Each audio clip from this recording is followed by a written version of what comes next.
দিবেন সে আশাবাদ ব্যক্ত করে আমার কথা এখানে শেষ করছি। আসসালামু আলাইকুম রহমতুল্লাহ।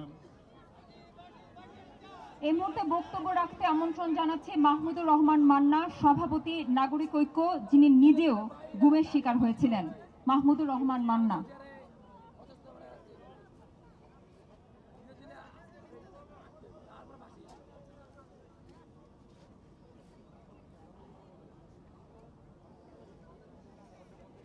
জনাব সভাপতি,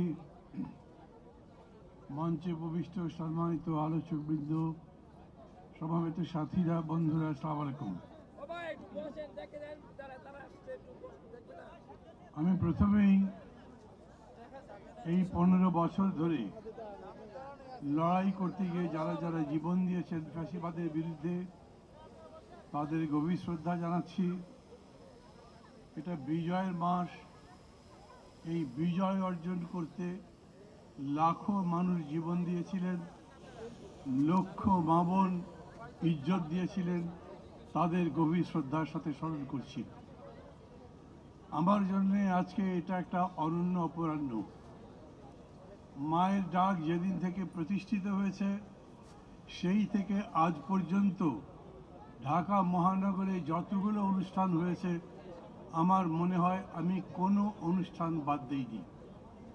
কিন্তু আজকের এই বিকেল অন্য বছরের বিকেলগুলো থেকে কিংবা সকালগুলো থেকে আলাদা।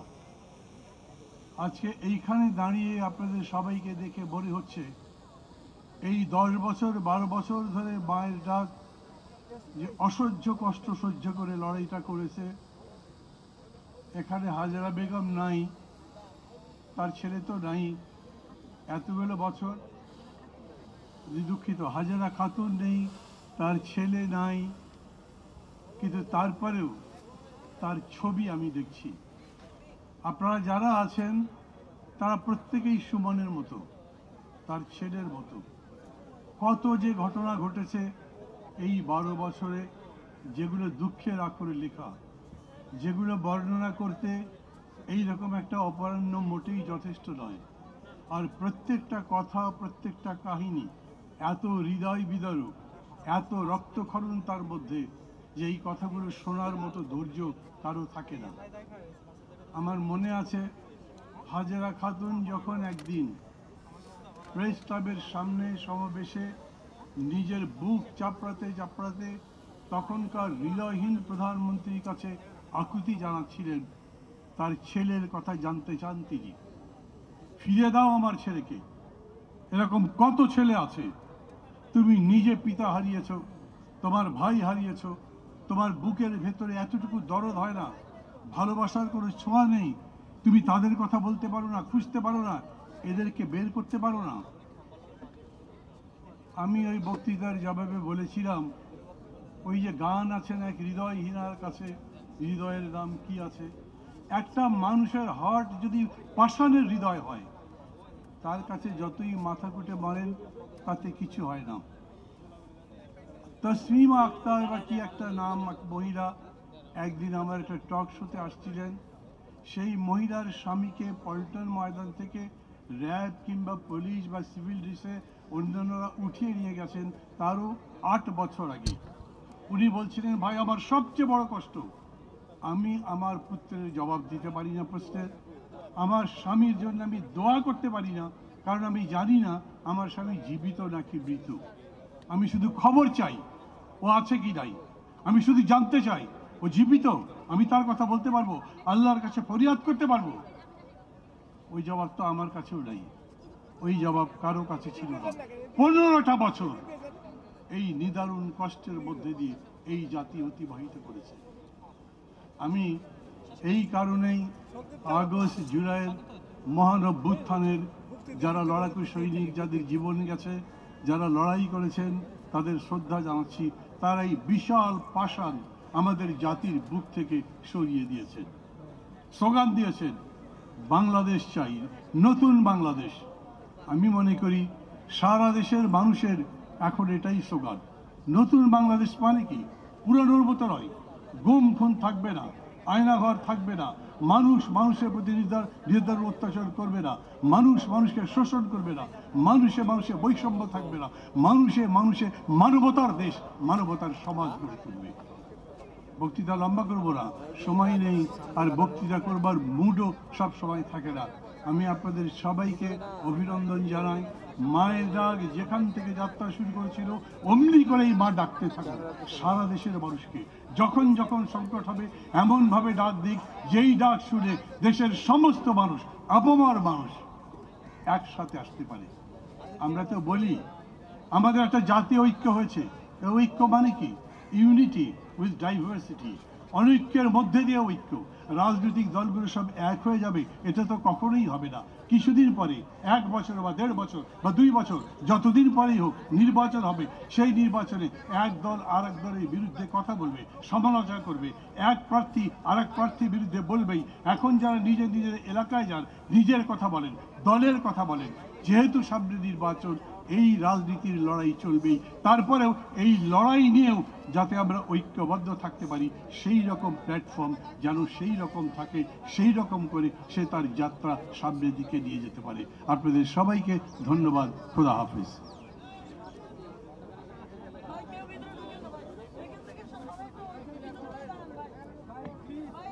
এ পর্যায়ে বক্তব্য রাখতে আমন্ত্রণ জানাচ্ছি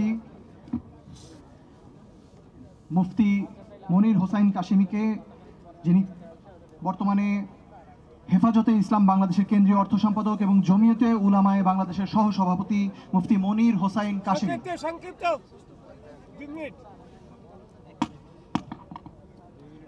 السلام عليكم ورحمة الله وبركاته. بسم الله الرحمن الرحيم. وقل جاء الحق وزهق الباطل إن الباطل كان زهوقا.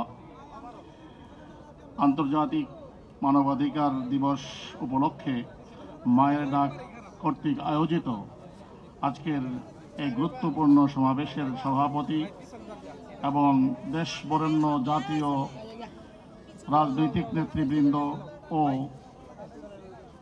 রাজপথের লড়াকু সংগ্রামী তৌহিদি জনতা, হক যত ছোটই হোক না কেন, যদি কোনো বড় বাতিলের সামনে নিজে ডেটে দাঁড়িয়ে যেতে পারে, তখন বাতিল আর টিকতে পারে না এক মুহূর্ত, ঠিক কিনা? এবার হকটা এসেছে ছাত্র জনতার রূপ নিয়ে। হক বিভিন্ন সময় সত্য নেয়, বিভিন্ন সময় বিভিন্ন রূপে আসে। এবার এসেছে 24-এর গণ অভ্যুত্থানের ছাত্রদের রূপ নিয়ে। যখন হক আসলো, তখন এই 16 বৎসরের চেপে থাকা জগদ্দল পাথরের চেপে থাকা স্বৈরাচারী ফ্যাসিস্ট আওয়ামী সরকার শুধু টিকতে পারে নাই তাই নয়, নিজেদের তল্পি বাল্পি নিয়ে নিজেরা এখান থেকে গাট্টি বাট্টি গোল করারও সময় পায় নাই, কাপড় চোপড় রেখেই পালাতে বাধ্য হয়েছে, ঠিক কিনা? বিধায় এই যে এক লম্বা জার্নি, এই জার্নিতে সেই পিলখানা থেকে নিয়ে আজকে যারা কেঁদে গেলেন, এখানে এক মা তার ছেলের ছবি নিয়ে, এক ভাই তার ভাইয়ের ছবি নিয়ে, এক ছোট্টমণি তার বাবার ছবি নিয়ে কেঁদে গেলেন। যে এই যে তাদের কান্নায় হাজার হাজার এমন মায়ের কান্না, ভাইদের কান্না, বাচ্চাদের কান্না, আজকে আকাশ বাতাস ভারী হয়ে উঠেছে। এই সময়ে যদি এই ফ্যাসিস্ট সরকারকে কোনো ধরনের ছাড় দেওয়া হয়, পতিত সরকারের পক্ষ নিয়ে কোনো কথা বলা হয়, যে কোনো স্বার্থেই, যদি খালি ক্ষমতায় যাওয়ার জন্যই তাদেরকে ছাড় দেওয়ার কোনো চিন্তাও করা হয়, যারা চিন্তা করবে তাদেরকে ছাড় দেওয়া হবে না। আপনি কাকে ছাড় দেবেন? যারা আমার মা বোনের ইজ্জত নিয়ে লীলা খেলেছে, যারা আমার ভাইয়ের রক্ত নিয়ে লীলা খেলেছে, যারা জল জ্বলন্ত একটি মানুষ আবু সাইদকে বারবার পরাক্রমে গুলি করে হত্যা করেছে, সেই মানুষগুলোকে ছেড়ে দেবেন? এই মানুষগুলা এতটাই পৈশাচিক রূপ ধারণ করেছিল, তাদেরকে যদি আরেকবার সুযোগ দেওয়া হয়, তাহলে বাংলাদেশের মানচিত্রটাও তারা, এই দেশের মানচিত্রটাকেও গিলে খাওয়ার চেষ্টা করবে, ঠিক কিনা? বিধায় এদেশের সব কিছু মেনে নেব, কিন্তু এদেশে আওয়ামী লীগ তার নিজ দামে আবার রাজনীতি করবে, এই সুযোগ দেওয়া হবে না, হবে না, হবে না। সব মানতে পারি, কিন্তু তাদেরকে তাদের নিজ নামেই আমার দেশে আওয়ামী লীগ নাম নিয়ে রাজনীতি করবে এই সুযোগ দেওয়া কোনোভাবেই সম্ভব আমাদের এই 20 কোটি মানুষ এটা মেনে নেবে না। আমি শুধু শেষ কথা এটাই বলবো, ক্ষমতা তো আপনাদের হাতে, ছাত্রদের হাতে, সমন্বয়কদের হাতে।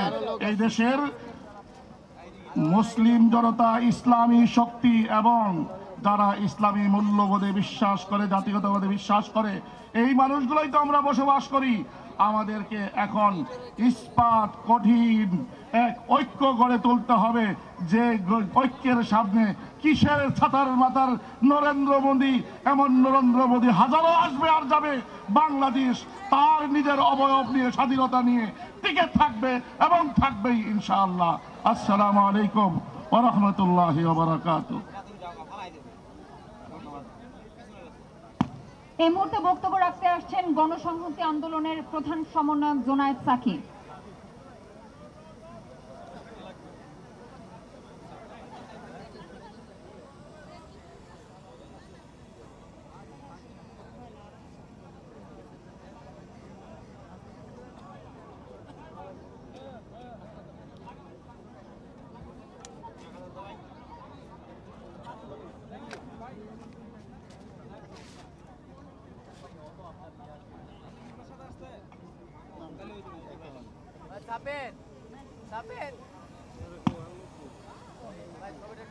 একটু মুশকিল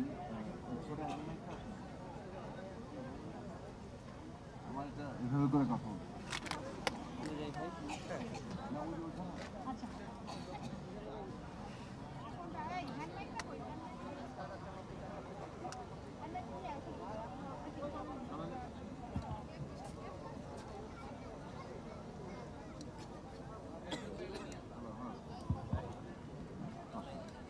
সরি,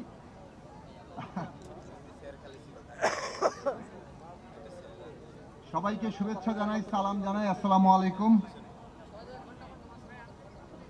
মায়ের ডাকের কর্মসূচিতে যতবার ডাক পেয়েছি আসার চেষ্টা করেছি। দুটো কারণ খুব স্পষ্ট। গুম পৃথিবীর ইতিহাসের সবচেয়ে নিকৃষ্টতম অপরাধ। একজন মানুষ তার স্মৃতি, তার নিশানা সবকিছু নাই করে দেওয়ার চেষ্টা করা হয়। মানুষ স্মৃতি নিয়ে বাঁচে, তার নিশানা নিয়ে বাঁচে। একটা পরিবার তার সন্তানকে গুম করে ফেলা হলো, মানে তার সমস্ত নিশানাকে নাই করে দেওয়া হচ্ছে। সেই পরিবার যে তার জন্য দোয়া করবে তার কবরে কিংবা সমাধিতে, সেই সুযোগটুকু রাখেনি। আমরা এখানে আর্তনাদ শুনেছি। কাজে এই নিকৃষ্টতম অপরাধের বিরুদ্ধে যখন ডাক এসেছে মায়ের দিক থেকে, সেইটা অসাধারণ শক্তি ধারণ করে। আরেকটি খুব গুরুত্বপূর্ণ বিষয় ছিল, ফ্যাসিবাদের বিরুদ্ধে আমরা লড়ছিলাম। মায়ের ডাকের কর্মসূচি হতো, হয়তো তখন এত বড় মানুষ হওয়ার সুযোগ হয়নি। দুর্দণ্ড দাপটের মুখে গোয়েন্দা সংস্থার তাবে এই মায়ের ডাকের অনুষ্ঠানগুলো হতো। কিন্তু মায়ের ডাকের যে শক্তি, পৃথিবীর বিভিন্ন দেশে যে ফ্যাসিবাদী শাসন হয়েছে, সেইখানে গুম খুন, এইভাবে বিনা বিচারে হত্যা, রাজনৈতিক হত্যা, তার বিরুদ্ধে মায়েদের ডাকে এক বিশাল ঐক্য তৈরি হয়েছিল। একটু একটু করে মানুষের আবেগ, তার দ্রোহ, তার বিদ্রোহ সঞ্চিত হয়েছে এবং সেইখানে এই সঞ্চিত বিদ্রোহ আমরা জুলাই আগস্টে এসে ফেটে পড়তে দেখেছি। যারা নিজেদের বুকে গুলি নিয়ে, নিজেদের দেহে গুলি নিয়ে শাহাদাত বরণ করেছেন, কিংবা নিজেদের দেহের অঙ্গহানি যারা ঘটিয়েও এই লড়াইয়ে ছিলেন, তাদের লাখো সালাম এবং আজকে আমরা তাদের গভীরভাবে স্মরণ করি।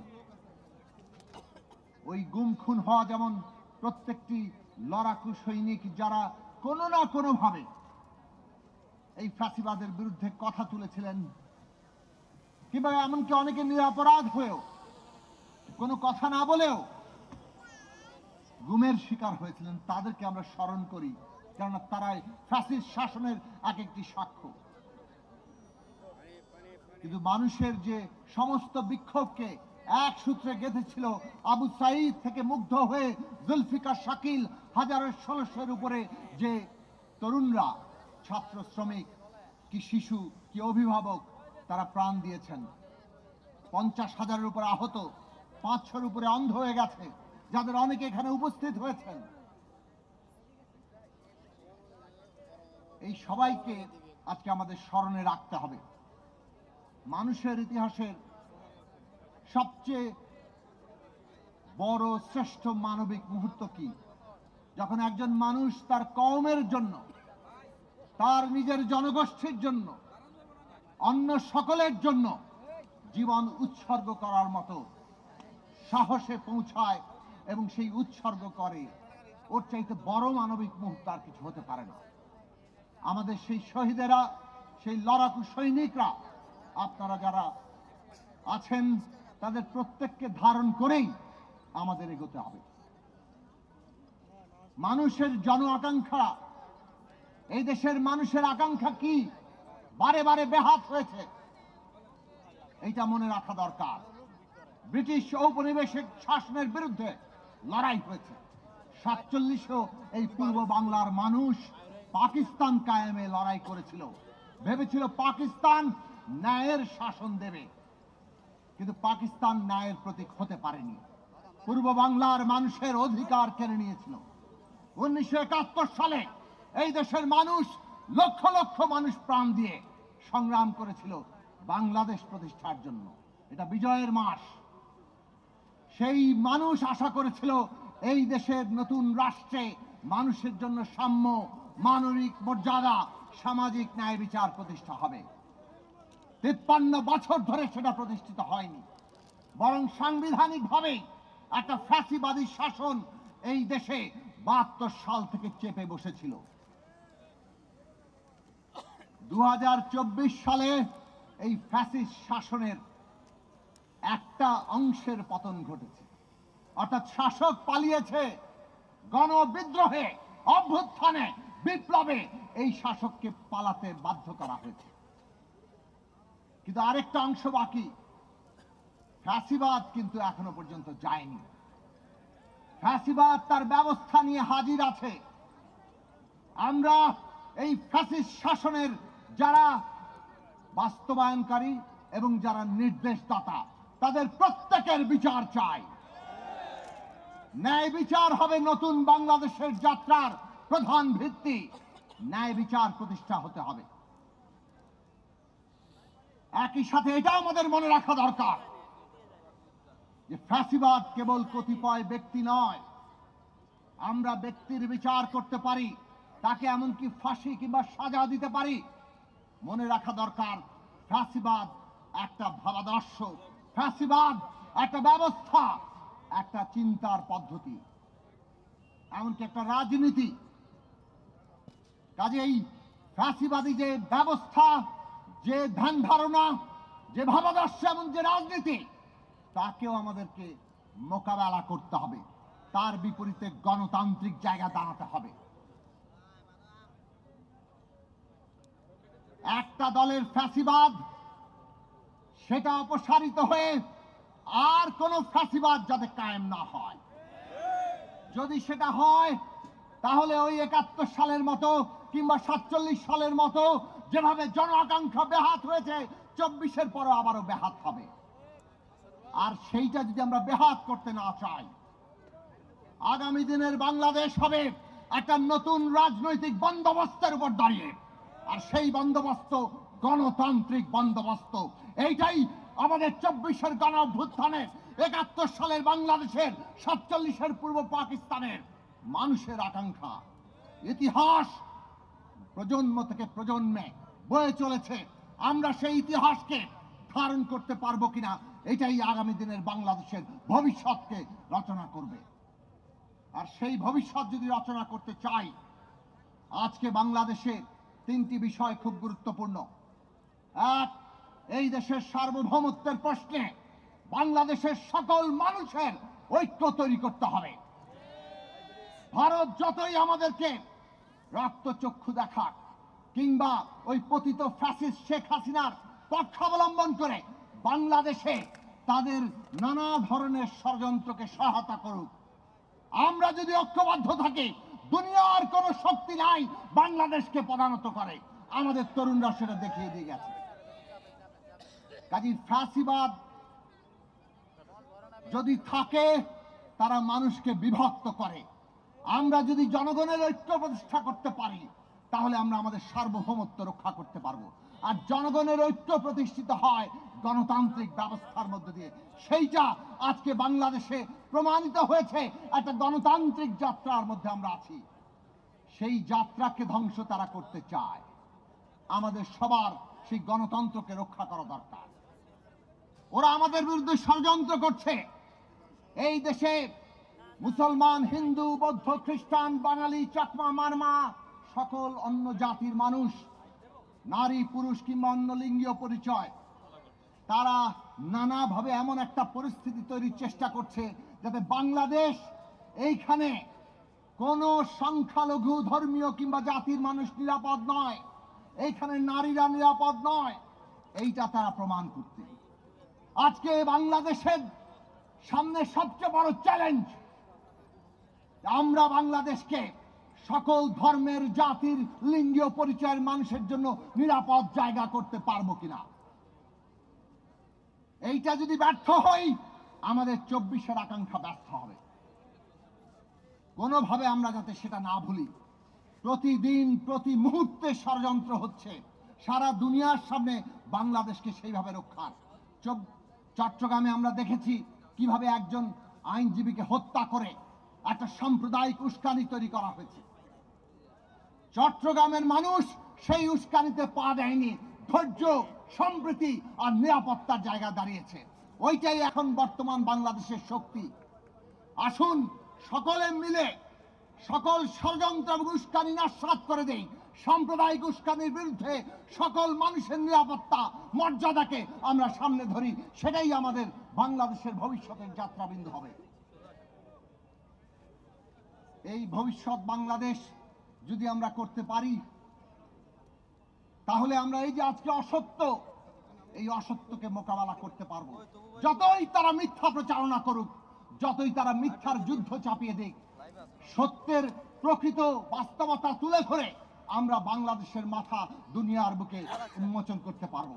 আজকের দিনে 10 তারিখে আন্তর্জাতিক মানবাধিকার দিবসে ওইটাই হচ্ছে সবচেয়ে বড় জায়গা যে অসত্যের বিরুদ্ধে আমরা সত্য নিয়ে দাঁড়াবো। আমরা সাম্প্রদায়িক উস্কানির বিরুদ্ধে সম্প্রীতি এবং আমাদের সকল নাগরিকের নিরাপত্তা নিয়ে দাঁড়াবো। আমরা ফ্যাসিবাদের বিরুদ্ধে গণতন্ত্র নিয়ে দাঁড়াবো এবং তার মধ্য দিয়েই এই দেশের সার্বভৌমত্ব রক্ষা করে বাংলাদেশকে এগিয়ে নিয়ে যাব। ওই প্রশ্নে আমরা বাংলাদেশের মানুষের ঐক্য তৈরি করতে চাই, যে ঐক্য এই দেশের একটা রাষ্ট্র ব্যবস্থা তৈরি হবে যার প্রত্যেকেই তার অংশীদার মনে করবে। সমস্ত অপরাধীদের বিচার হবে, কিন্তু বাংলাদেশের মানুষ যাতে একই রাজনৈতিক ব্যবস্থায় তার অংশীদার মনে করতে পারে। মনে রাখবেন, সেইটাই বাংলাদেশের উন্নতির, বাংলাদেশের সার্বভৌমত্বের গ্যারান্টি। ফাঁসিবাদীরা যে বিভাজনের পথ নিয়েছে, আমরা সেই বিভাজনের পথে পা দেব না। সেইটাই বাংলাদেশের ভবিষ্যৎ দিশা। সেই দিশায় আমরা এগোবো। আপনাদের সবাইকে ধন্যবাদ। মায়ের ডাককে আবারও ধন্যবাদ এখানে আমাকে আমন্ত্রণ জানানোর জন্য। সবাইকে সালাম। ধন্যবাদ গণসংহতি আন্দোলনের প্রধান সমন্বয়ক জোনায়েদ সাকিব ভাইকে। এ পর্যায়ে বক্তব্য রাখবেন বাংলাদেশ জামায়াতে ইসলামীর অ্যাসিস্ট্যান্ট সেক্রেটারি জেনারেল জনাব AHM হামিদুর রহমান আজাদ। বক্তব্য রাখবেন জনাব AHM হামিদুর রহমান আজাদ।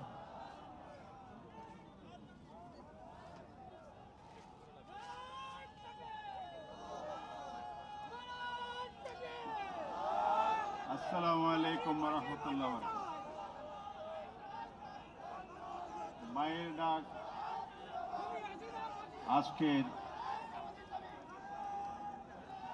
বিশ্ব মানবাধিকার দিবসের প্রতি বছরের নেয়ার আয়োজন করেছে।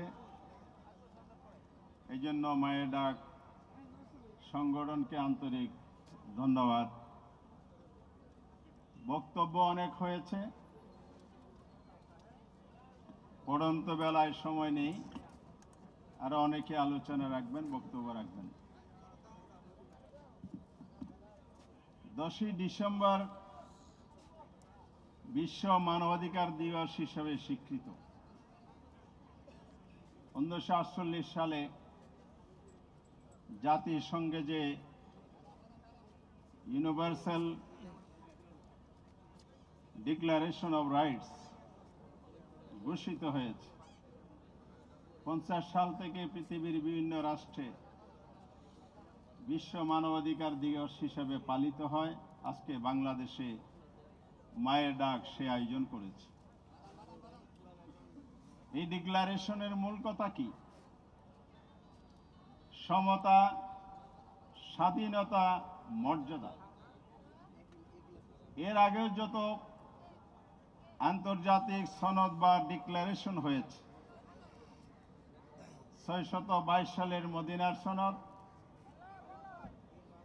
1215 সালের মেঘনা কাটা, 1670 সালের বিল অব রাইটস, সেই মানবাধিকারের সনদ বা ডিক্লারেশন বিশ্বে কতটুকু কার্যকর হয়েছে? কিছু কিছু সভ্য দেশের অগ্রগতি আছে। আজকের ফিলিস্তিন, কাশ্মীর, ইউক্রেন, পৃথিবীর আজকে যুদ্ধ বিধ্বস্ত জনপদ, সেগুলো আঙ্গুল দিয়ে দেখিয়ে দিচ্ছে সর্বত্রই মানবাধিকার লঙ্ঘন হচ্ছে। বাংলাদেশের গত 15 বছরের ইতিহাস মানবাধিকার লঙ্ঘনের সবচেয়ে ভয়াবহ ইতিহাস। আমরা জানি এই 15 বছরে অধিকার, হিউম্যান রাইটস অর্গানাইজেশন এবং এই ধরনের আরো যত অর্গানাইজেশন আছে, অ্যামনেস্টি ইন্টারন্যাশনাল, তাদের রিপোর্ট পর্যালোচনায় দেখা যায় প্রায় 2500 মানুষ গুম করা হয়েছে শেখ হাসিনার শাসন আমলে, অপশাসনের আমলে। নারীর প্রতি সহিষ্ণুতা হয়েছে, 13,500 নারী ধর্ষণের শিকার হয়েছে। ছাত্রলীগ উল্লাস করেছে ধর্ষণের সেঞ্চুরি করে। বাংলাদেশের নাগরিক বিশ্ববাসীর কাছে আজকে লজ্জায় মাথা দেখানো কঠিন। এভাবে প্রতিটি ক্ষেত্রে বিচার বহির্ভূত হত্যাকাণ্ড, গুম, খুন, নির্যাতন আজকে সর্বোচ্চ, এগুলোর শিকার হয়েছে রাজনৈতিক নেতৃবৃন্দ, মানবাধিকার কর্মী, সাংবাদিক, ভিন্ন মতের সিভিল সোসাইটি, আলেম ওলামা, এক কথায় গণতন্ত্রকামী মানুষ, ফ্যাসিবাদ বিরোধী মানুষ। সাগর রনির বিচার আজও মানুষ পায়নি। এদেশে গুম হয়েছে সেনা কর্মকর্তা থেকে বিভিন্ন পর্যায়ের জনগণ। এখানে 9 সালের বিডিআর হত্যাকাণ্ড বিদ্রোহের নামে সেখানে যে সেনা হত্যা হয়েছে, 5ই মে 13 সাল 61 লাশ পাওয়া গেছে, শত শত লাশ গুম হয়েছে। জীবন্ত মানুষ গুম করে না, এরা লাশ গুম করেছে। কত বড় জঘন্য মানবাধিকার লঙ্ঘনকারী হাসিনা। এর ধারাবাহিকতায় যাদের ফাঁসি দেওয়া হয়েছে ওনাদের সন্তানরা এখানে বক্তব্য রেখেছে। এগুলো বক্তব্য বর্ণনা দিয়ে শেষ করা যাবে না। সর্বশেষ 24-এর যে গণ অভ্যুত্থান ছাত্র জনতা করেছে, 1,500 মানুষকে হত্যা করা হয়েছে নির্বিচারে গুলি করে। কেউ 2200 বলে, কেউ 5000 বলে, অসংখ্য মানুষকে আহত করা হয়েছে। আহতদের বক্তব্য আমরা শুনেছি। দেশ এখন স্বাধীন হয়েছে, বক্তব্য আমি দেব না, কয়েকটি দাবি তুলে শেষ করতে চাই। আমরা আর সেই পিছনের দিকে তাকাবো না। তরুণ প্রজন্ম, বাংলাদেশের সর্বস্তরের মানুষ সামনের দিকে এগিয়ে যাবে। বর্তমান সরকারকে আমরা বলবো, সরকারের প্রতিনিধি এখানে উপস্থিত আছে, হাসিনার বিচার বাংলার মাটিতে হতে হবে। খুনের বিচার না হওয়া পর্যন্ত বাংলার ছাত্র জনতা, তরুণ রাজপথ ছাড়বে না। আজকের এই সমাবেশের স্লোগান শুনেছি, আবু সাইদ মুগ্ধ, শেষ হয়নি যুদ্ধ। একটি যুদ্ধ হয়েছে, সেখানে হাসিনার ফ্যাসিবাদের বিরুদ্ধে বাংলাদেশের জনগণ প্রস্তুত হচ্ছে।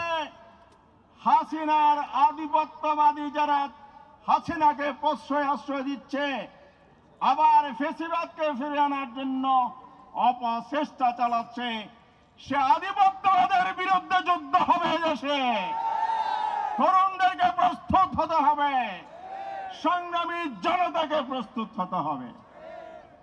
সেই যুদ্ধ, ফ্যাসিবাদের চির কবর যদি রচনা করতে হয়, তাহলে অতীত ভোলা যাবে না, 24-এর চেতনাকে ভোলা যাবে না। ইতিহাস যদি ভুলে যান, পৃথিবীর ইতিহাস বলে সেখানে ফ্যাসিবাদ আবার ফিরে আসে। এই জন্য তৃতীয় যে প্রয়োজন, সেটা হলো জাতীয় ঐক্য। জাতীয় ঐক্য যদি প্রতিষ্ঠিত না হয়, আজকের যে শান্তি সংহতি, আজকের যে সুন্দর পরিবেশ সামনে রেখে আমরা এগিয়ে যাচ্ছি, একটি বৈষম্যপূর্ণ ইনসাফপূর্ণ বাংলাদেশ গড়ার সেই স্বপ্ন ধূলিসাৎ হবে। তাই আসুন, হাসিনার বিচার করুন, আহতদের চিকিৎসা করুন, শহীদ পরিবারে পুনর্বাসন করুন, গুম হওয়া মানুষগুলোর সন্ধান দেন, তাদের পরিবারের কাছে ফিরিয়ে দেন। আর যারা ফিরে না লাশ হয়েছে, তাদের হত্যাকারীদের বিচার বাংলার মাটিতে করতে হবে। আসুন, সেই ঐক্যের ডাক আবার পুনর্ব্যক্ত করে শেষ করছি। মায়ের ডাক জিন্দাবাদ, সবাইকে জিন্দাবাদ। আসসালামু আলাইকুম। আমি আপনাদের কাছে একটু ক্ষমা চেয়ে নিচ্ছি, এখানে অনেকজন মিডিয়া ভাইদের মাইকের ব্যাটারি শেষ হয়ে গেছে, তারা একটু চেঞ্জ করবে। এর মধ্যে আমরা কিছু আন্তর্জাতিক সংস্থা যারা আমাদের সাথে সংহতি জানিয়েছে তাদের ভিডিওগুলো দেখে নিব। এর মধ্যে হিউম্যান রাইটস ওয়াচ, RFK এবং অ্যামনেস্টি ইন্টারন্যাশনাল আছে আমাদের সাথে। আমরা তাদের ভিডিওগুলো খুব তাড়াতাড়ি দেখে নিব, এর মধ্যে তারা মাইকের ব্যাটারিগুলো চেঞ্জ করে নিচ্ছে। ধন্যবাদ।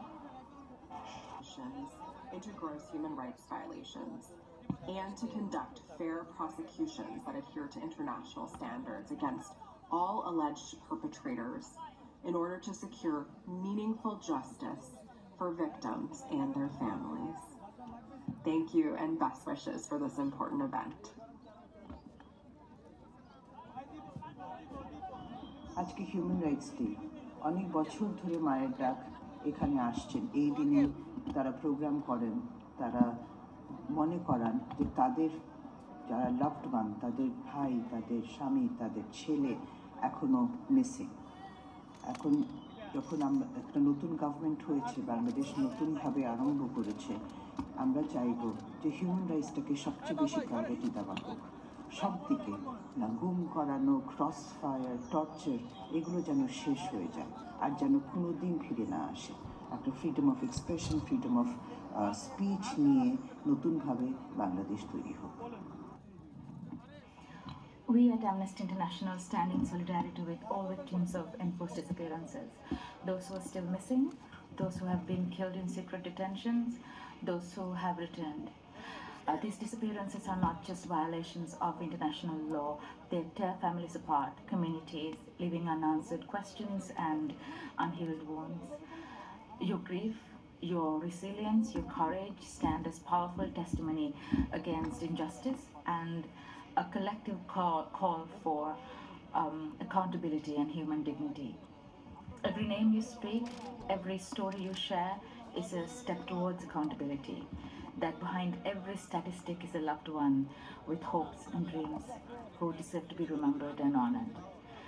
Ratifying the Convention on Enforced Disappearances and establishing the Commission of Inquiry in Bangladesh are positive steps indeed, but the government should criminalize enforced disappearances in the domestic legal system and ensure that independent and impartial investigations are carried out and perpetrators are held accountable. Today, on the International Human Rights Day, I would like to reiterate that you are not alone, that we stand with you in demanding truth, justice, accountability, and an end to these atrocities. এরপর আমরা শুনবো আমাদের জাতীয়তাবাদী দলের মহাসচিব মির্জা ফখরুল ইসলাম আলমগীর, যিনি আমাদের মাঝে নেই, তাহলে ছোট্ট একটা বার্তা। ধন্যবাদ।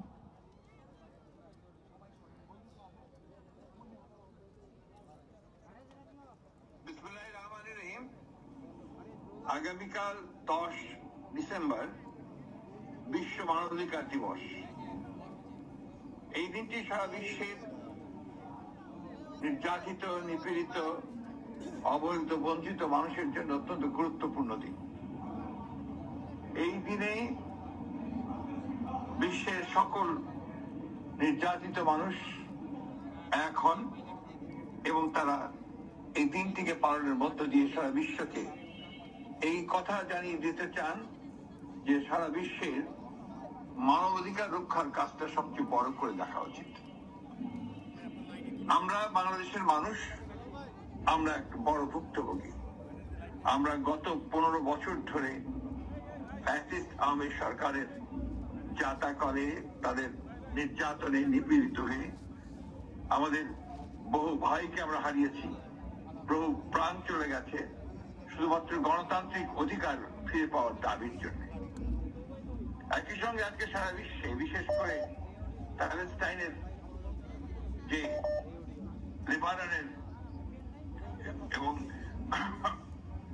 অন্যান্য যারা আশেপাশে রয়েছেন, তারা আজকে ইসরায়েলের ভয়াবহ যে দানবীয় অমানবিক অত্যাচার, নির্যাতন এবং যুদ্ধ ঘোষণা করে তাদের হত্যা করা, বিমান আক্রমণ, মিসাইল আক্রমণ, সবকিছু মারণাস্ত্র দিয়ে একটা জাতিকে প্রায় নিশ্চিহ্ন করে দেওয়া হচ্ছে। এইটার বিরুদ্ধে সমগ্র বিশ্বের আজকে সোচ্চার হওয়া উচিত। কিন্তু দুর্ভাগ্যক্রমে আমরা দেখছি যে এই বিষয়ে বিশ্ব অনেকটা নীরবতা পালন করছে। আজকে একইভাবে আমরা দেখতে পাই পৃথিবীর বিভিন্ন দেশগুলোতে যারা গণতন্ত্রের জন্য সংগ্রাম করছেন, লড়াই করছেন, অধিকারের জন্য সংগ্রাম করছেন, মানবাধিকার রক্ষার জন্য সংগ্রাম করছেন, তার সঙ্গে নির্যাতিত হচ্ছেন, নিপীড়িত হচ্ছেন। আমাদের বাংলাদেশে প্রায় 60 লক্ষ মানুষের বিরুদ্ধে মিথ্যা মামলা হয়েছে। আমাদের এই বাংলাদেশে আমাদের প্রায় 700 ভাই বোনকে গুম করে দেওয়া হয়েছে। এদের মধ্যে পার্লামেন্টের সদস্য থেকে শুরু করে রাজনৈতিক অ্যাক্টিভিস্ট থেকে শুরু করে সাধারণ মানুষ পর্যন্ত রয়েছেন। আমরা ঘোরতর ভাবে তার প্রতিবাদ করেছি, নিন্দা জানিয়েছি এবং আল্লাহর অশেষ রহমতে আমরা আজকে সেই ফ্যাসিস্ট হাসিনা মুক্ত হয়েছি। এটা আমাদের জন্য নিঃসন্দেহে একটা অত্যন্ত আনন্দের কথা, আমাদের একটা স্বস্তির কথা। কিন্তু দুর্ভাগ্যক্রমে আমরা এখন পর্যন্ত বাংলাদেশে সেই স্থিতিশীলতা, সেই শান্তি আমরা দেখতে পাচ্ছি না। এখন পর্যন্ত আমরা যারা এই এনফোর্সড ডিসঅ্যাপিয়ারেন্সের সঙ্গে জড়িত তাদেরকে এখন পর্যন্ত চিহ্নিত করে বের করে তাদেরকে স্বস্তির আয়তায়, আইনের আয়তায় আনা সম্ভব হয়নি। আমরা এই বিষয়টিকে জোর দেওয়ার জন্য সরকারের প্রতি জোর দাবি জানাচ্ছি এবং সেই সঙ্গে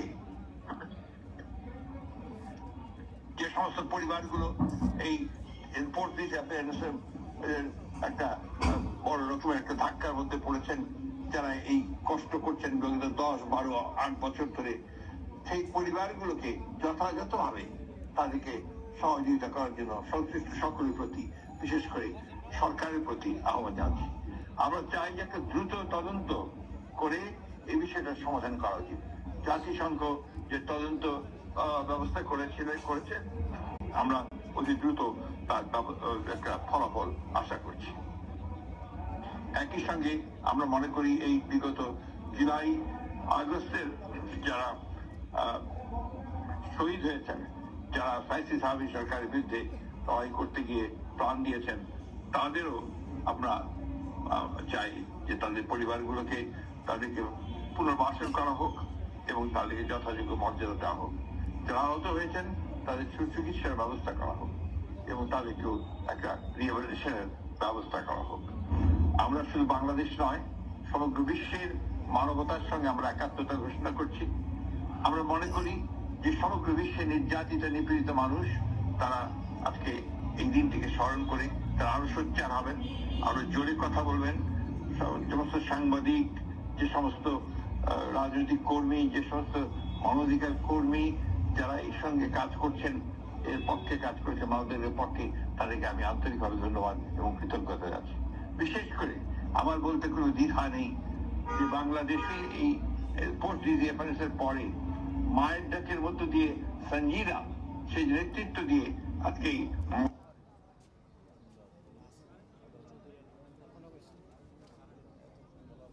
আমরা তখন শুনছিলাম বিএনপি মহাসচিব মির্জা ফখরুল ইসলাম আলমগীরের বক্তৃতা। এই মুহূর্তে আমি আমন্ত্রণ জানাচ্ছি বিপ্লবী ওয়ার্কার্স পার্টির সাধারণ সম্পাদক সাইফুল হককে।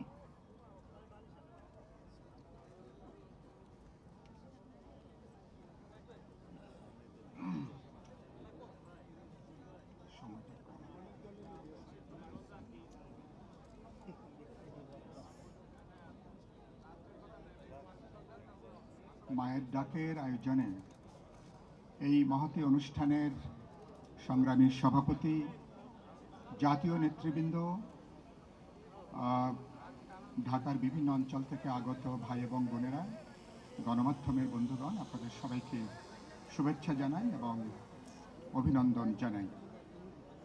আমরা মায়ের ডাক প্রতিষ্ঠার পর থেকে মায়ের ডাকের প্রায় প্রতিটা কর্মসূচিতে আমার নিজের অংশগ্রহণের সুযোগ হয়েছে।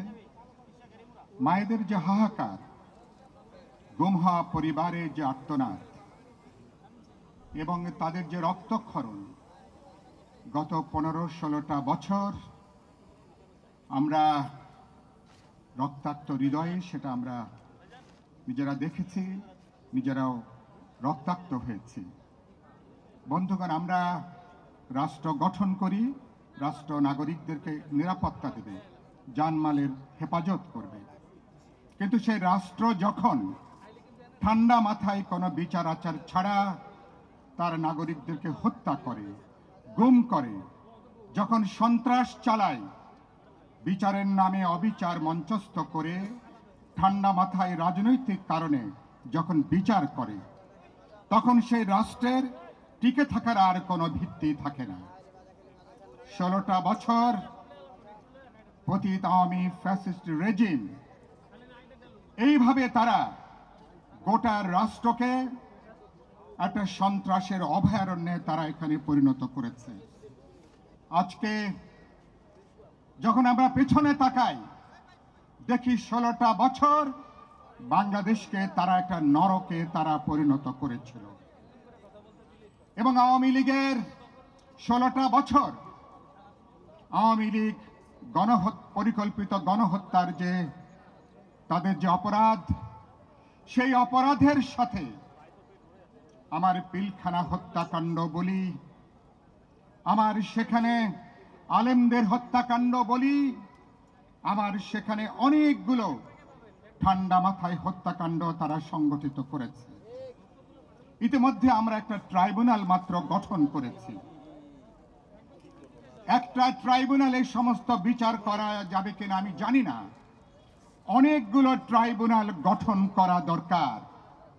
কারণ এই অপরাধ, এই হত্যাকাণ্ডে বিচার যদি করা না যায়, 24-এর গণ অভ্যুত্থান তার চেতনা কিন্তু ব্যর্থ হয়ে যাবে। আমরা ঠান্ডা মাথায় যেসব হত্যাকাণ্ড সংগঠিত হয়েছে সেগুলোর যদি বিচার করতে না পারি, আমার 2000 ছাত্র শ্রমিক জনতার তাদের যে শাহাদাত বরণ, সেটা কিন্তু ব্যর্থ হয়ে যাবে। এটা ফলে আওয়ামী লীগের বিচার এটা কোনো প্রতিশোধ প্রতিহিংসার বিষয় নয়। অপরাধ সংগঠিত হয়েছে, গণহত্যা সংগঠিত হয়েছে, ঠান্ডা মাথায় রাষ্ট্রীয় সন্ত্রাস তারা সংগঠিত হয়েছে। ভবিষ্যতে রাষ্ট্র সমাজে ন্যায় বিচার নিশ্চিত করবার জন্য এই বিচার হওয়া দরকার। আমরা সবাই কি রাজি আছি এ ব্যাপারে? সবাইকে আমরা ঐক্যমত এ ব্যাপারে। বন্ধুগণ, আরেকটা কথা বলতে চাই, র্যাবের, পুলিশের তাদের চেহারার দিকে তাকালে, বিশেষ করে তাদের ড্রেস কোড, আজকের এই সমাবেশ থেকে আমি দাবি করতে চাই, পিলখানার পরে আপনারা বিডিআরের তাদের ড্রেস কোড পরিবর্তন করেছেন। অনতি বিলম্বে আমি মনে করি র্যাবের ড্রেস কোড, পুলিশের যে ড্রেস কোড সেটা পরিবর্তন করা দরকার। ওদের দিকে তাকালে মনে হয় এক একটা ঘাতক বাহিনী ওদের ওই পোশাকের নিচে লুকিয়ে আছে কিনা। আমি কি সত্য কথা বলছি? আমি কি সত্য কথা বলছি? আমি অন্তর্বর্তী সরকারকে বলবো, উপদেষ্টা নাহিদ এখানে আছেন, আমরা দৃষ্টি আকর্ষণ করতে চাই, 1 সপ্তাহের মধ্যে এদের পোশাক ড্রেস কোড পরিবর্তন করে নতুন ধারায় কিভাবে হবে সে ব্যাপারে আপনারা সিদ্ধান্ত গ্রহণ করবেন। 2 নম্বরে আমরা যে কথাটা পরিষ্কার করে বলতে চাই, আওয়ামী লীগ মানুষকে হত্যা করেছে, মশা মাছিকে মানুষ যেভাবে হত্যা করে সেভাবে এরা বাংলাদেশের নাগরিককে সেভাবে এরা হত্যা করেছে। গুম হওয়া পরিবারের সদস্যরা 4 মাস পার হয়েছে, এখন অধিকাংশ তারা ফিরে আসেনি। এই পরিবারের সদস্যরা যদি ফিরে না আসে, আমাদের অভ্যুত্থানে যে আনন্দ, যে সাফল্য, সেটা আমরা কিন্তু উদযাপন করতে পারবো না। অন্তর্বর্তী সরকারকে বলতে চাই, আয়না ঘরের অনেক গল্প শুনেছি, কিন্তু 4 মাস পার হয়েছে, আয়না ঘরের উপরে এখনো কোনো শ্বেতপত্র প্রকাশ করা হয় নাই। আয়না ঘর নিয়ে শ্বেতপত্র প্রকাশ করবেন, ভবিষ্যতে কোন ধরনের কোনো আয়না ঘর ভেতরে বাইরে কোথাও আমরা দেখতে চাই না। শেষ কথা আমি যেটা বলবো সেটা হচ্ছে, আজকে বাংলাদেশে গত 16 বছরে কোন রাজনৈতিক সরকার দেশ চালায়নি। ভারতের স্বার্থে, ওদের অর্থনৈতিক, রাজনৈতিক, সামরিক, সাংস্কৃতিক, অর্থনৈতিক স্বার্থে বাংলাদেশে একটা সরকার ছিল, যে সরকার বাংলাদেশকে একটা ক্লায়েন্ট স্টেটে, দাসানুগ রাষ্ট্রে পরিণত করেছিল। এবং গতকাল ভারতীয় পররাষ্ট্র সচিব তিনি আসছেন, আমরা পরিষ্কার করে বলতে চাই, অন্তর্বর্তী সরকার থেকে এদেশের জনগণের পক্ষে যে কথা বলা দরকার, 2024-এর গণঅভ্যুত্থানের মধ্য দিয়ে যে স্বাধীন জাতি রাষ্ট্রের অভ্যুত্থান হয়েছে, আমাদের যে রেজারেকশন হয়েছে, পুনরুত্থান হয়েছে, এই কথাটা বলা দরকার। আমরা সমতা, ন্যায্যতা, সমঅংশীদারিত্বের ভিত্তিতে ভারতের সাথে দ্বিপাক্ষিক সমস্যার সমাধান করতে চাই, কিন্তু কোন ধরনের দাদাগিরি, কোন ধরনের তাবেদার তারা যেভাবে করেছেন, বাংলাদেশের মানুষ এটাকে আমরা বরদাস্ত করব না। 4 ডিসেম্বর আমরা বার্তা দিয়েছি, আদর্শের প্রশ্নে, রাজনীতির প্রশ্নে দলগুলোর মধ্যে ভিন্নতা আছে, কিন্তু স্বাধীনতা, সার্বভৌমত্ব, আমার জাতীয় স্বার্থ, জাতীয় নিরাপত্তার প্রশ্নে সকল রাজনৈতিক দল, জনগণের সকল অংশ আমরা ঐক্যবদ্ধ। আমরা ফলে গণঅভ্যুত্থানের সাফল্যকে ধরে রাখার জন্য এই ঐক্যকে চোখের মনির মতন করে আমরা রক্ষা করব এবং একটা গণতান্ত্রিক সমাজে, অন্তর্ভুক্তিমূলক সমাজে, বৈষম্যহীন রাষ্ট্র সমাজের মধ্যে আগামীতে আলাপ আলোচনা করে নতুন সমঝোতা, নতুন বন্দোবস্ত, নতুন বোঝাপড়ার মধ্য দিয়ে বাংলাদেশ সেই পথে হাঁটবে। সেখানে মায়ের ডাকের যে তৎপরতা, আশা করি সারা বাংলাদেশের মানুষ সেই পথে তাদের সঙ্গে এক কাতারে দাঁড়াবেন। আমরা ভিন্নতার মধ্যে আমরা আমাদের জাতীয় ঐক্য গড়ে তুলব, বাংলাদেশকে রক্ষা করব, জনগণকে রক্ষা করব, আমরা আমাদের গণতান্ত্রিক ভবিষ্যৎকে আমরা রক্ষা করব। সবাইকে শুভেচ্ছা, সালাম এবং অভিনন্দন জানিয়ে আমার বক্তব্য এখানে শেষ করছি। আসসালামু আলাইকুম। ধন্যবাদ জনাব সাইফুল হককে। এই পর্যায়ে বক্তব্য রাখবেন জাতীয় নাগরিক কমিটির সদস্য সচিব আক্তার হোসেন। বক্তব্য রাখবেন আক্তার হোসেন।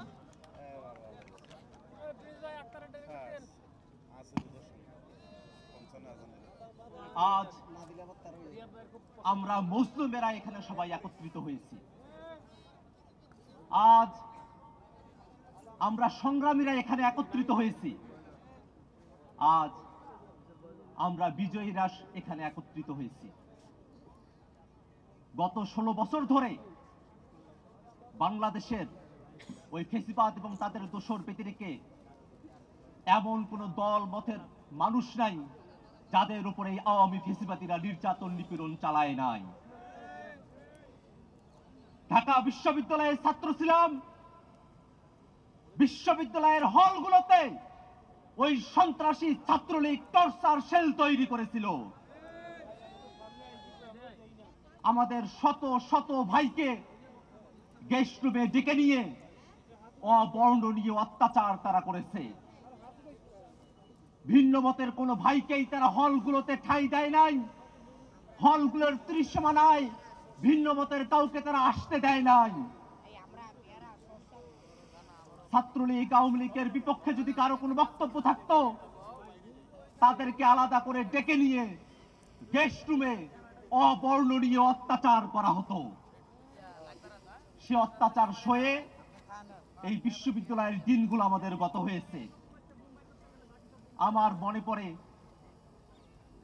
2021 সালে গুজরাটের কসাই মোদি যখন বাংলাদেশে আসে, বাংলাদেশের মানুষ বিশেষত আলেম ওলামারা যখন তার বিরুদ্ধে রাজপথে সক্রিয় হয়, তখন নির্মম ভাবে তাদের উপরে অত্যাচার করা হয়, অনেককে গ্রেফতার করা হয়। আমার মনে পড়ে যখন আমাকে গ্রেফতার করে শাহবাগ থানায় নিয়ে এসে চোখ বেঁধে কোথাও একটা নিয়ে যাওয়া হচ্ছিল, আমি সেই মুহূর্তের অনুভূতি ব্যক্ত করতে পারবো না। আমার মনে হচ্ছিল আমাকে হয়তো আর কখনোই আপনাদের কাছে, আমার পরিবারের কাছে ফিরতে দেওয়া হবে না। এমন দুঃসহ যন্ত্রণা বাংলাদেশের শত শত মানুষ ভোগ করেছে বিগত সময়ে, যাদেরকে গুমের শিকার করা হয়েছে। আমি আর একটা ঘটনার কথা স্মরণ করিয়ে দিতে চাই।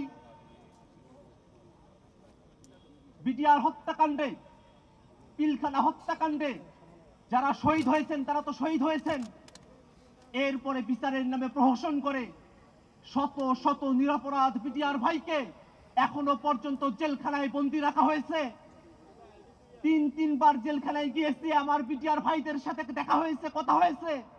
গোটা বাংলাদেশ মুক্ত হয়েছে, এখন পর্যন্ত নিরপরাধ বিডিআর ভাইরা মুক্ত হয় নাই। আমি আজকের এই সমাবেশ থেকে নিরপরাধ বিডিআর ভাইদের মুক্তির দাবি করছি। ভাইরা আমার, বাংলাদেশের সীমান্তে মানবাধিকারের চূড়ান্ত লঙ্ঘন করা হয়েছে। ফেলানীকে হত্যা করে কাঁটাতারে ঝুলিয়ে রাখা হয়েছে, স্বর্ণা দাসকে হত্যা করা হয়েছে, আমাদের ভাইদেরকে সীমান্তে নির্বিচারে গুলি করে হত্যা করা হয়েছে। আজকের এই মায়ের ডাকের সমাবেশ থেকে আমরা দাবি জানাতে চাই যে ছাত্রলীগের সন্ত্রাসীরা আমাদের ভাইদের উপরে হত্যাযজ্ঞ চালিয়েছে, নির্যাতন চালিয়েছে।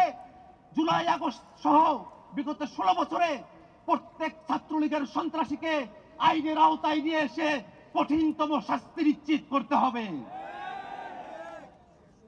যেই দল আওয়ামী লীগ বাংলাদেশে ফ্যাসিবাদ চাপিয়েছে, বাংলাদেশের মানুষের উপরে নির্যাতন নিপীড়নকে বৈধতা দিয়ে গেছে, দল হিসাবে আওয়ামী লীগকে বিচার করতে হবে।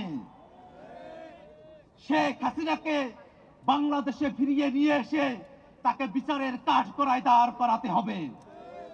এবং বাংলাদেশের জনগণ আমাদের সকলের মধ্যে এই 24-এর যে অভ্যুত্থান, ফ্যাসিবাদী ব্যবস্থার বিলোপ এবং নতুন রাজনৈতিক বন্দোবস্তের যে আহ্বান, সে আহ্বানের প্রতি ঐক্যের সুরে আমাদের সকলকে এক থাকতে হবে।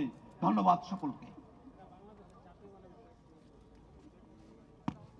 এই মুহূর্তে যিনি আসবেন তিনি নিজেও একজন গুমের শিকার, আমাদের বীর চট্টলার কৃতি সন্তান শহীদ সালাউদ্দিন কাদের চৌধুরীর ছেলে, বাংলাদেশ জাতীয়তাবাদী দল বিএনপির কেন্দ্রীয় নির্বাহী কমিটির সদস্য হুমাম কাদের চৌধুরী।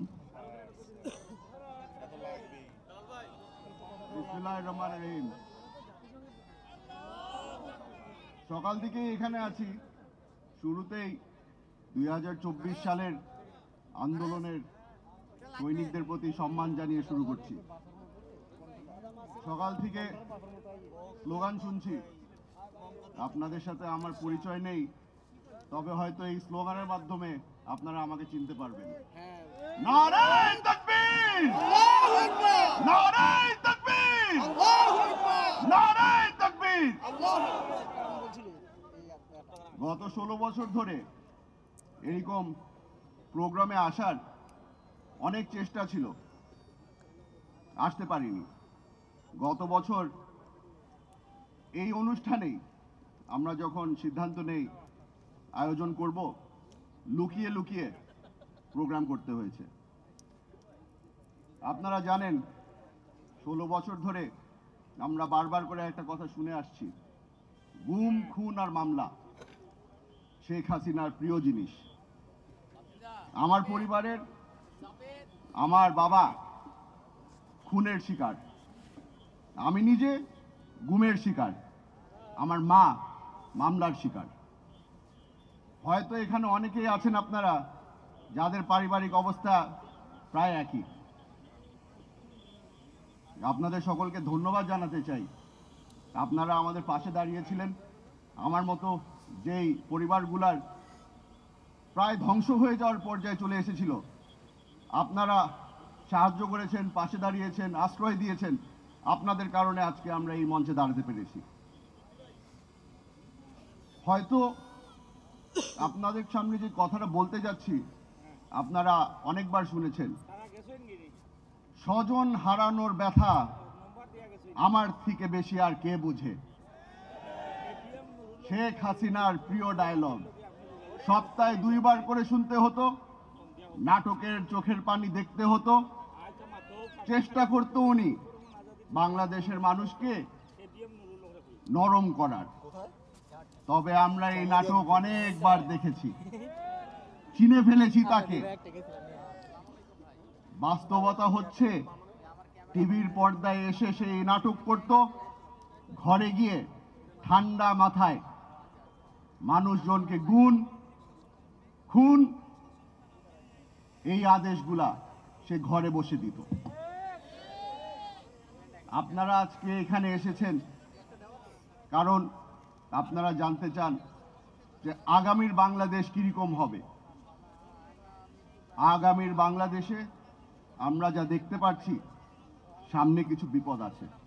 আমাদের পাশের দেশ আপনারা দেখেছেন বারবার করে বলে অবৈধভাবে কিছু বাংলাদেশিরা ভারতে ঢুকে পড়েছে, তাদেরকে ভারত থেকে বের করে দিতে হবে। ক্ষমা করে দিবেন, তবে আমি তাদের সাথে একমত। অবৈধভাবে আওয়ামী লীগের নেতারা বর্তমানে ভারতে আছে, তাদেরকে তাড়াতাড়ি বের করে দিলেই ভালো। আমরাও চাই তারা বাংলাদেশে ফিরে আসুক। তাদেরকে কাঠগড়ায় না দাঁড়ানো পর্যন্ত আমার বাবার আত্মা শান্তি পাবে না। আপনাদের থেকে বেশি সময় নিব না, খালি এতটুকু বলে যাচ্ছি, আমাদের দলের পক্ষ থেকে, আমাদের ভারপ্রাপ্ত চেয়ারম্যান তারেক রহমান সাহেবের পক্ষ থেকে, বেগম খালেদা জিয়ার পক্ষ থেকে আপনাদের সকলকে ধন্যবাদ এবং আসসালামু আলাইকুম। এই মুহূর্তে সংক্ষিপ্ত বক্তব্য প্রদানের জন্য আমি আমন্ত্রণ জানাচ্ছি অনলাইন অ্যাক্টিভিস্ট সাইদ আব্দুল্লাহকে। সাইদ আব্দুল্লাহ।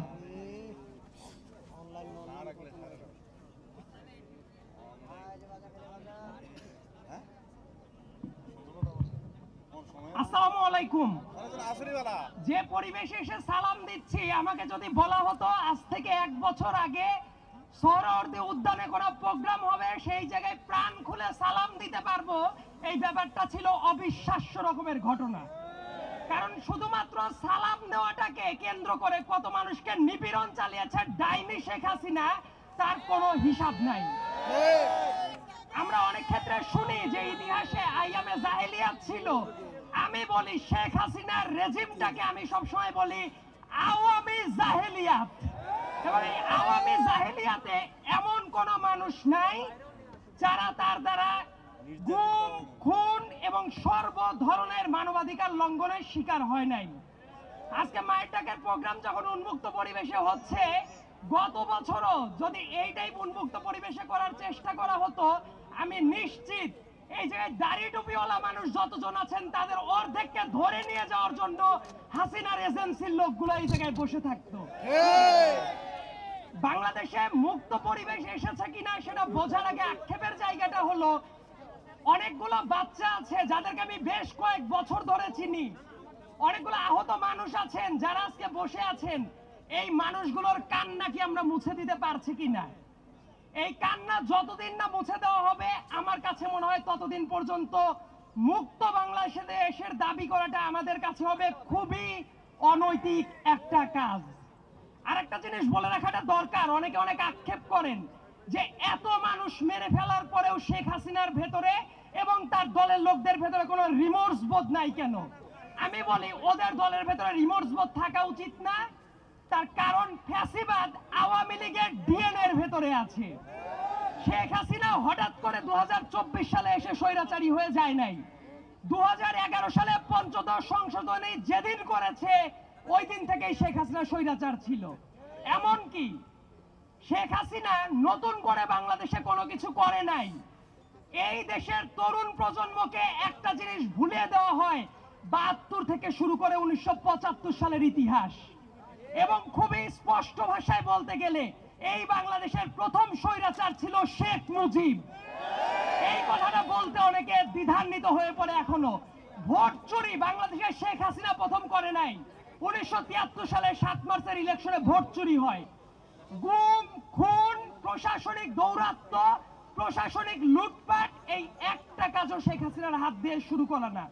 প্রত্যেকটা কাজ শেখ মুজিবের হাত দিয়ে শুরু করা এবং এটাকে শিল্পের পর্যায়ে নিয়ে গেছে শেখ হাসিনা। এই যে এত চেতনার কথা বলে, মুক্তিযুদ্ধের চেতনা, অমক চেতনা, তমক চেতনা, মুক্তিযোদ্ধাদের পরে কি শেখ হাসিনা সিম্প্যাথি দেখিয়েছে কখনো? কখনো দেখায় নাই। তার কারণ আপনাদের মনে থাকার কথা, এই ঢাকার মেয়র ছিল সাদেক হোসেন খোকা সাহেব, একজন গেরিলা যোদ্ধা যার রক্তের ওপর দিয়ে বাংলাদেশ স্বাধীন হয়েছে। সেই সাদেক হোসেন খোকাকে স্বাধীন বাংলাদেশে এসে মরার সুযোগ দেয় নাই ওই স্বৈরাচারী শেখ হাসিনা। তার আশেপাশে যত মানুষ থাকতো প্রত্যেকটা মানুষ লুটপাটের অংশীদার ছিল। এবং যত ব্যবসায়ী, যত সংবাদ মাধ্যমের যারা কর্মী ছিল, যত আদালত, একটা ব্যাপার নিয়ে কথা বলতে খুবই আক্ষেপ হয়, আমি আইনের ছাত্র, যে মঞ্চে দাঁড়িয়ে আমরা কথা বলছি, আমাদের হাতের বাম সাইডে যে আদালতটা আছে বাংলাদেশের ভেতরে পবিত্রতম জায়গা হিসেবে চিন্তা করা যেত, কিন্তু ওই আদালতের মাধ্যমে কত নিরীহ মানুষের রক্ত কেড়ে নিয়েছে শেখ হাসিনা, তার কোনো ইয়ত্তা নাই। এবং বাংলাদেশে মাঝে মাঝে বলা হয় না যে এদের অবিচারের মাত্রাটা কেমন? আমার কাছে মনে হয় জার্মানির নাজি পার্টির চেয়েও ভয়ার্ত ভাবে আবির্ভূত হয়েছিল শেখ হাসিনা। এবং সামনের দিনে আমাদের একটা চ্যালেঞ্জ আছে যে জাতিগতভাবে আমরা ঐক্যটা ধরে রাখতে পারি কিনা। তবে এই জায়গায় এসে আমি একটা ব্যাপার সুনিশ্চিত, সামনে বাংলাদেশে এক থাকবেই। এই জায়গায় দাড়ি টুপিওয়ালা মানুষ আছেন, শার্ট প্যান্ট পরা মানুষ আছেন, নারী পুরুষ সবাই আছে, বাংলাদেশের পতাকাটাও আছে। এই ঐক্যটা ধরে রাখা দরকার। সবাই থাকবে এই বাংলাদেশে, সবাই রাজনীতি করতে পারবে। শুধুমাত্র শেখ হাসিনা এবং তার সাঙ্গপাঙ্গরা এই বাংলাদেশে আর পুনর্বাসিত হতে পারবে না। এই ব্যাপারটা নিশ্চিত করা আমাদের অত্যন্ত জরুরি এবং এই ব্যাপারটা নিশ্চিত করা আমাদের সবার পবিত্র আমানত। এই বলে আমি আমার সংক্ষিপ্ত বক্তব্য শেষ করছি। ধন্যবাদ সবাইকে। ধন্যবাদ সাইদ আব্দুল্লাহকে। এই পর্যায়ে বক্তব্য রাখবেন বাংলাদেশ জামায়াতে ইসলামীর সেক্রেটারি জেনারেল অধ্যাপক মিয়া গোলাম পারোয়ার, সাবেক সংসদ সদস্য অধ্যাপক মিয়া গোলাম পারোয়ার।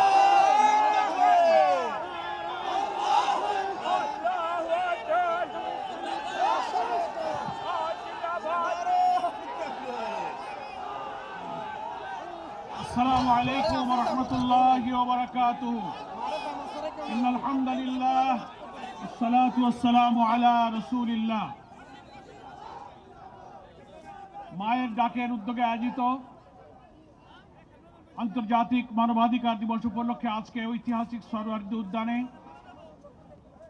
এই আবেগঘন পরিবেশের সমাবেশে উপস্থিত দীর্ঘ ফ্যাসিবাদী আওয়ামী দুঃশাসনের কালো যুগে শাহাদাত বরণকারী শহীদদের গর্বিত পরিবারের সদস্যবৃন্দ, আহত, ক্ষতবিক্ষত, অত্যাচারের, নির্যাতনের চিহ্ন নিয়ে উপস্থিত আমার সম্মানিত আন্দোলনের গর্বিত সদস্য ভাই ও বোনেরা, সম্মানিত জাতীয় নেতৃবৃন্দ, সাংবাদিক বন্ধুগণ এবং প্রিয় দেশবাসী, 2-1 মিনিটের মধ্যেই মাগরিবের আজান হয়ে যাবে, ফলে আমার কথা তার আগেই শেষ করতে হবে।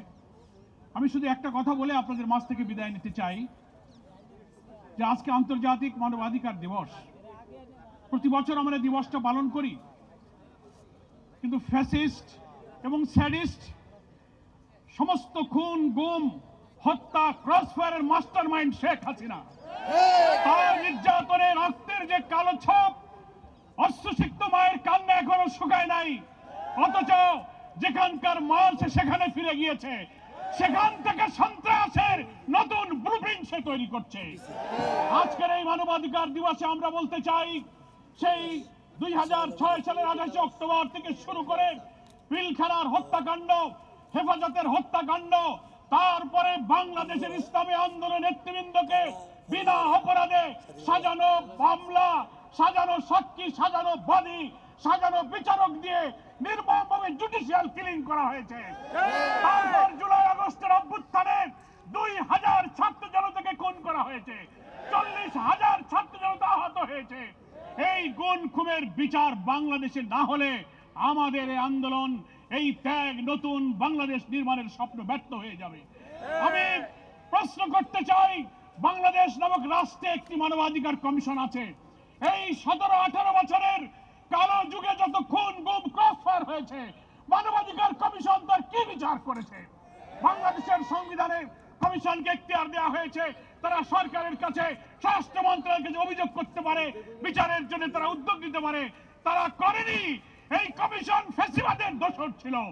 আজকে নতুন বাংলাদেশ হতে যাচ্ছে।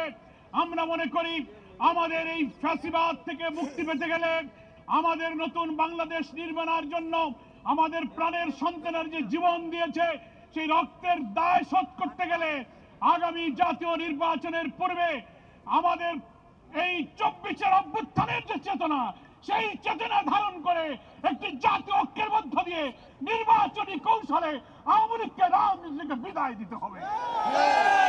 প্রিয় ভাইরা আমার, আজকে বাংলাদেশের মানুষ বর্তমান সরকারের অর্থাৎ অন্তর্বর্তীকালীন সরকারের প্রধান উপদেষ্টা ডক্টর মোহাম্মদ ইউনূসের ডাকে সাড়া দিয়ে গত 4 তারিখে দেশ এবং দুনিয়াকে আমার জাতীয় ঐক্যের প্রমাণ দিয়েছি।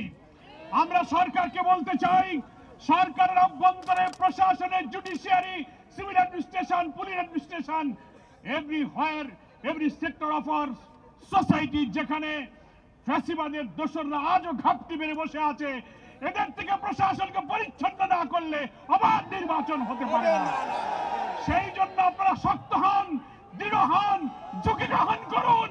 আমরা আপনাদের পাশে আছি, কিন্তু দোসরদের সাথে আঘাত করলে আপনার আমার স্বপ্ন পূরণ হবে না, নির্বাচন নিরপেক্ষ হবে না।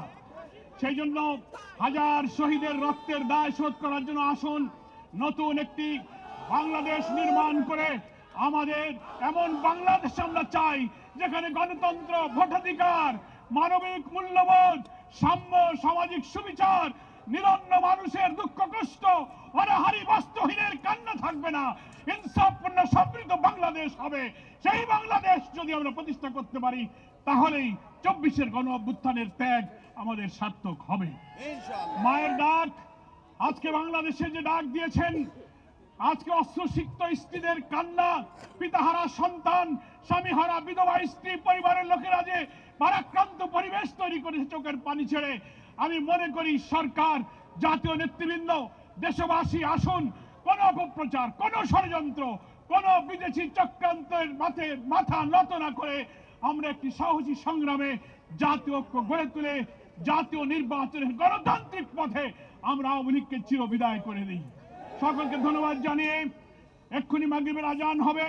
যারা আজকের এই মায়ের ডাকের সাড়া দিয়ে নতুন জাতীয় চেতনার আজকে আরেকটি ঐক্যের নজির স্থাপন করলেন, এই ঐক্যই যেন বাংলাদেশের মানুষের স্বপ্ন পূরণের কারণ হয়, সেই আশাবাদ ব্যক্ত করে সকলকে ধন্যবাদ জানিয়ে বাংলাদেশ জামাত ইসলামীর সম্মানিত আমির, বাংলাদেশের রাজনৈতিক অঙ্গনের আলোচিত, নন্দিত মানবিক নেতা ডাক্তার শফিকুর রহমানের পক্ষ থেকে দেশবাসীকে শুভেচ্ছা জানিয়ে, মায়ের ডাককে অভিনন্দন জানিয়ে আমার বক্তব্য শেষ করছি। খোদা হাফেজ। বাংলাদেশ জিন্দাবাদ।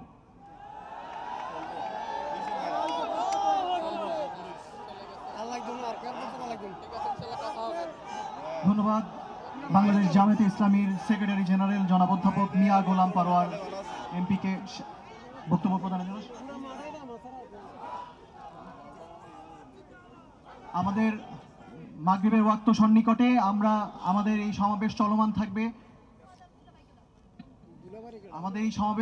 থাকবে। তবে আমরা মাগরিবের আজানের আগ পর্যন্ত সমাবেশের বক্তব্য শুনবো। তারপর যেই সংক্ষিপ্ত নামাজের বিরতির পরে আমাদের সমাবেশ চলমান থাকবে, কারণ আমাদের মাঝে আরো বেশ কিছু বর্ষিয়ান রাজনীতিবিদ এবং গণ্যমান্য ব্যক্তিরা উপস্থিত রয়েছেন, তাদের বক্তব্য আমরা শুনবো। তবে এই পর্যায়ে মাগরিবের নামাজের বিরতির আগে আমরা শেষ বক্তব্য শুনবো এবি পার্টির সদস্য সচিব ফুয়াদ ভাই।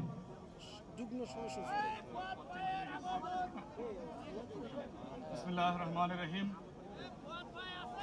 প্রিয় উপস্থিতি, আয়োজকবৃন্দ, গত 16 বছর বাংলাদেশের এই নমরুদি এবং ফেরাউনি শাসন ব্যবস্থায় যে দেশের পরতে পরতে কারবালার প্রান্তর হয়ে গিয়েছিল, সেই কারবালায় জীবিত এবং শহীদ এবং জীবিত অথবা শহীদের মাঝখানে নাম না জানা হাজার হাজার পরিবার এবং ব্যক্তিবর্গ যারা আছেন, সালামু আলাইকুম। বাংলাদেশের ইতিহাসের 800 বছরের পরে 2024 সালের গণ অভ্যুত্থানে যে ঘটনাটা ঘটে গেছে, সেটা হচ্ছে লক্ষণ সেন, ইখতিয়ার উদ্দিন মোহাম্মদ বিন বখতিয়ার খলজির আসন্ন সেনাবাহিনীর ভয়ে নদিয়ার প্রাসাদ থেকে পিছনের দরজা দিয়ে যেভাবে পালিয়ে গিয়েছিলেন, গত 800 বছরে এই বাংলার আর বঙ্গীয় জমিনের দ্বিতীয় উদাহরণ তৈরি করেছেন হচ্ছে বাংলার ফ্যাসিবাদী শাসন ব্যবস্থার নায়ক, শেষ বংশের শেষ উত্তরাধিকারী বেগম লক্ষণ সেন 2024 সালে পিছনের দরজা দিয়ে নেতা কর্মীদেরকে লক্ষ লক্ষ অবরুদ্ধ এবং অনিয়ন্ত্রিত অবস্থায় রেখে পালিয়ে ওনার প্রভুর দরবারে গিয়ে প্রমাণ করেছিলেন 800 বছরের ব্যবধানে আমরা নতুন করে আরেকজন লক্ষণ সেন পেয়েছিলাম, এবং যেই লক্ষণ সেনের উত্তরসূরি হচ্ছে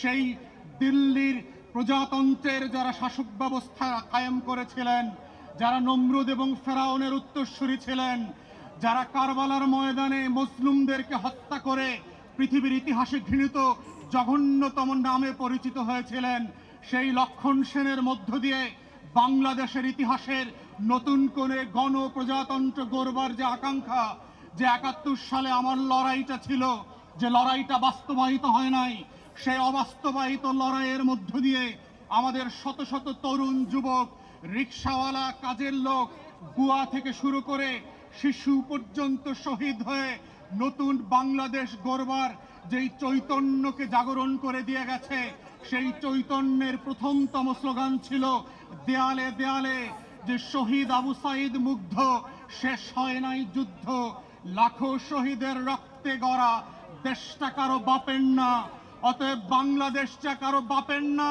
সেটা 800 বছর আগে লক্ষণ সেনকে এই দেশের মানুষ যেভাবে বুঝিয়ে দিয়েছিল, 2024 সালের জুলাই এবং আগস্টে শেখ পরিবারকে আবার বুঝিয়ে দেওয়া হয়েছে বাংলাদেশ কারো বাপের না।